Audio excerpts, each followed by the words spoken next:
Saya Karima, saya akan menceritakan panci bubur ajaib.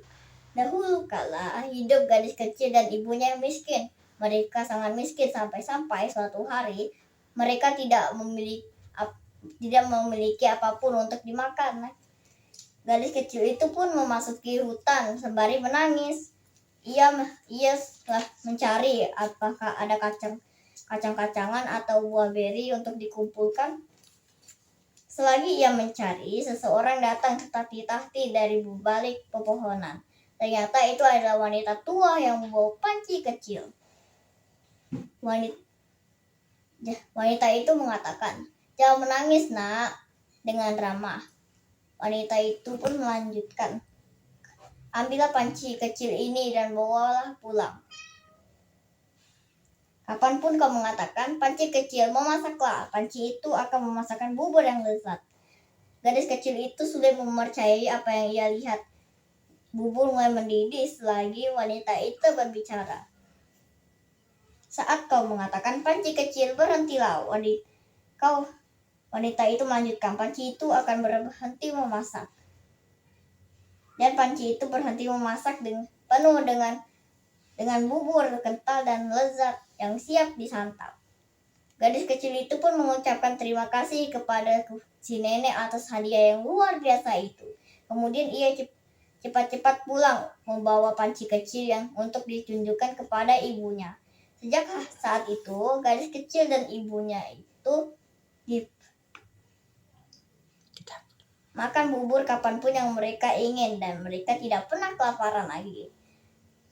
Suatu hari, saat si gadis kecil sedang pergi, ibunya merasa lapar dan berkata, "Panci kecil, memasaklah." Dan bubur seketika muncul naik hingga ke bibir panci. Tapi entah kenapa sang ibu lupa kata-kata yang tepat untuk menghentikan panci tersebut. "Stop, panci kecil," perintahnya. Namun panci ajaib itu terus memasak. "Berhenti, panci mungil. Panci mungil, berhenti. Cukup, panci mungil. Panci mungil, sudah cukup." Tapi panci itu terus memasak. Tanpa henti bubur tumpah dari bibir panci ke lantai dan panci itu masih terus-menerus memasak sampai bubur memenuhi dapur. Membanjiri dapur, bahkan sampai tumpah ke jalanan. Kemudian bubur lengket itu mengalir ke rumah tetangga sebelah dan rumah berikutnya dan tidak kunjung berhenti. Semua orang menangis dan berjalan mengarungi bubur yang tumpah tersebut karena tidak ada yang tahu cara menghentikannya. Ketika bubur nyaris membanjiri rumah terakhir di desa, gadis kecil itu pun pulang dan mengatakan, "Panci kecil, berhentilah." Dengan tegas, panci itu pun berhenti.